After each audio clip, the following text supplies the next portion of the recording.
대표적인 영웅이 있죠. 스파이더맨, 아이언맨, 토르, 그 다음에 원더우먼. 원더우먼은 DC입니다. 아니에요. 아니에요. 원더우먼 DC입니다. 그러시면 안 돼요. 안녕하세요. 책 읽어주는 이쁜 아줌마 춘희 아줌마입니다. 네, 안녕하세요. 책 읽어주는 이쁜 아줌마의 막내 작가입니다. 네. 오늘 이제 제가 소개해드릴 책은 바로 북유럽 신화라는 책인데요. 이 책은 사실 그리스 로마 신화라고 하면 다들 많이 알고들 계실 것 같아요. 근데 이제 북유럽 신화 같은 경우에는 많이들 모르실 것 같은데 아마 마블이라고 하면 다들 아실 겁니다. 마블 같은 경우에는 이제 유명한 영화죠. 이제 만화를 너무 원작. 좋아하지요? 네, 저도 참 팬인데요. 히어로 이야기들, 죠 영웅들의 이야기인데 그 중에서 마블이라고 하면 또 못 알아들으실까봐 대표적인 영웅이 있죠. 스파이더맨, 아이언맨, 토르, 그 다음에 원더우먼. 원더우먼은 DC입니다. 아니에요. 아니에요. 원더우먼 DC입니다. 그러시면 안 돼요. 북유럽 신화 같은 경우에는 이제 토르에 관한 이야기인데요. 이제 마블을 좋아하시는 분이라면 토르에 대해서 다 알고 싶으시다면 이 책을 읽기를 권장드립니다. 일단 이 북유럽 신화는 되게 내용이 방대하고 사실 되게 심오하고 어려운 책입니다. 매우 어렵고요. 저도 이거 읽으면서 몇 번이나 인터넷에서 공부를 하고 찾았는지 모르겠습니다. 여러 자료들을 찾아보면서 해야 된다는 거죠. 그렇죠. 사실 신화라는 게 그리스 로마 신화 같은 경우에는 워낙 만화로도 나오고 애니메이션으로도 나오고 사람들한테 많이 접해졌기 때문에 우리가 잘 기억하는 거지만 그 제우스부터 시작해가지고. 그렇죠. 근데 북유럽 신화도 그냥 마찬가지라고 생각하시면 돼요. 근데 너무 또 마블의 팬이라면 왜 오딘의 눈이 없는지, 토르는 왜 저렇게 좀 멍청하게 보이는지, 그 다음에 로키는 왜 저렇게 못됐는지, 그 다음에 나그나로크는 뭔지 이런 것들을 조금 더 잘 알 수 있지 않을까 싶습니다. 그래서 네. 제가 이제 북유럽 신화에 대해서 이야기를 간단하게 해드릴 건데요. 너무 내용이 어려워서 제가 좀 적어왔습니다. 머리로 좀 정리를 해서 여러분들한테 잘 설명해 드릴 수 있도록. 북유럽 신화는 이렇게 시작이 됩니다.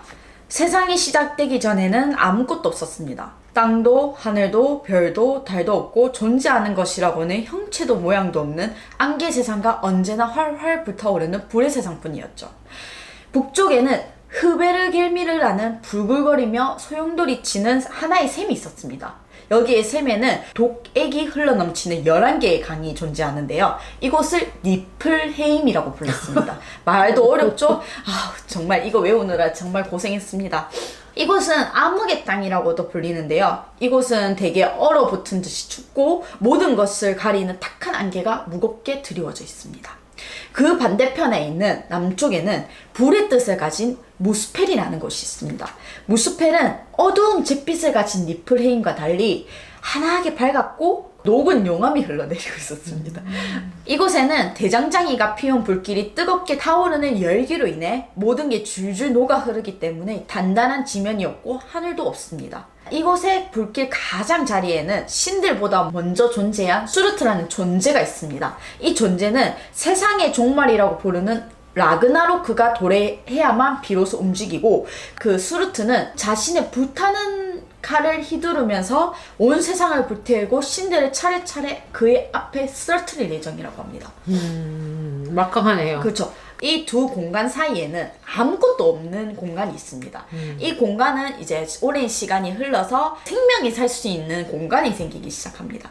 이 공간에는 태초의 생명이라고 불리는 이미르가 태어나게 됩니다. 이 이미르는 남자도 여자도 아닌데요. 동시에 둘 다이기도 하다고 합니다. 이 이미르가 태어났잖아요. 이 이미르는 나중에 이 거인들의 조상이라고도 불립니다. 태초의 조상이라고도 불리고 이후에 시간이 흘러가지고 신들의 조상인 부리가 나타납니다. 이미르가 잠드는 동안 이미르의 겨드랑이에서 남자 거인과 여자 거인이 태어나게 되고 겨드랑이에서. 그렇죠. 다리에서는 머리가 6개 달린 거인이 태어난다고 합니다. 그래서 이제 모든 거인이 유래했고 모든 거인이 태어나게 됩니다. 이렇게 해서 이제 나중에 신들의 조상인 부리는 이 거인들 중에 여자 거인을 아내로 맞이한 다음에 아들이 태어나게 됩니다. 이 아들 이름이 바로 보르이고요. 이 보르는 또 다른 거인의 딸 베스틀라와 결혼해 세 아들을 낳습니다. 그 세 아들의 이름은 빌리, 베, 그리고 우리 모두가 아는 오딘이었습니다. 이렇게 북유럽의 신화는 시작이 됩니다. 사실 북유럽 신화에 대한 시작의 서막은 되게 방대하고 내용도 길어요. 여기 앞에서 보면. 근데 그 모든 것을 다 설명해 드리기에는 매우 복잡하고 사실 이해도 잘 안 가실 것 같아서 재밌는 부분만 골라가지고 소개해 그렇게 드리는 해주셔야 겁니다. 됩니다. 그렇고 이제 제가 여기서 이제 북유럽 신화에 대한 재밌는 사건 2가지를 알려드릴 건데요. 이제 그걸 알려드리기 전에 북유럽 신화의 어떤 주요 인물들이라고 할 수 있죠. 이제 마블에서도 나온 주요 인물들인데요. 이 세 인물들에 대해서 간단한 소개를 해드리겠습니다. 첫 번째는 오딘입니다. 오딘은 모든 신 가운데 지위가 높고 나이도 가장 많습니다. 세상의 비밀을 알고 있으며 지혜를 얻기 위해 자신의 한쪽 눈을 포기할 뿐만 아니라 룬문자라고 불리는 문자에 대한 지식과 힘을 얻기 위해 세상의 중심인 이그드라실이라는 세계수에 9일 동안 거꾸로 매달려 아무것도 먹지도 마시지도 못하는 고통도 죽음에 이르기 직전까지 감내했다고 합니다. 지혜를 얻기 위해 가지고. 그쵸. 지혜가 곧 힘이라고 생각을 한 거죠. 지혜가 힘인 건 사실이죠. 그쵸. 이 사실 눈을 이렇게 포기한 이유도 앞으로 들려드릴 2가지 이야기에 포함되어 있습니다. 일단 이 오딘은 이제 다음과 같이 불리기도 한데요. 최고의 신, 살육의 신, 교수대의 신, 화물과 재수의 신. 참 좀 뭐랄까 최고의 신인데 좀 뭔가 반대되는 성향이 악으로. 네, 약간 악에 가깝다고 합니다. 사악한, 나쁜. 그런 의미가 좀 많은 것 같아요. 그 다음에 이제 인물은 토르인데요. 토르의 설명을 보면 오딘과는 좀 정반대며 오딘이 약간 교활하구나라는 생각이 듭니다. 오딘의 아들이며 천둥의 신인 토르는 그의 아버지 오딘이 교활한 반면에 솔직하고 온화한 성정을 지녔다고 합니다. 거대한 체구의 붉은 수염을 길렀고요. 모든 신들 가운데 가장 힘이 있습니다. 그 오딘에게는 매기만 하면 평소 힘의 2배가 되는 매긴 교르드라는 허리띠와 멸니르라는 놀라운 망치가 있습니다. 그 다음 마지막 인물은 로키입니다. 로키는 오딘의 의형제며 다른 신들과 다르게 거인입니다. 로키는 외모가 매우 출중하며 말재주가 좋고 설득력이 있어서 호감이 갑니다. 하지만 아스가르드에 사는 이들 가운데 가장 교활하고 음험하고 약삭 빠르죠. 로키가. 그쵸. 이후 로키와 그의 자식들은 모든 것의 종말인 라그나로크에서 싸우게 되는데요. 아스가르드의 신들 편이 아닌 그 반대편에 서서 대적합니다. 마블을 좋아하는 사람들이라면 로키를 되게 좋아합니다. 되게 매력이 있거든요. 못 듣는데 미워할 수가 없어. 약간 그런 존재. 매력적인. 일종의 나쁜 남자랄까요?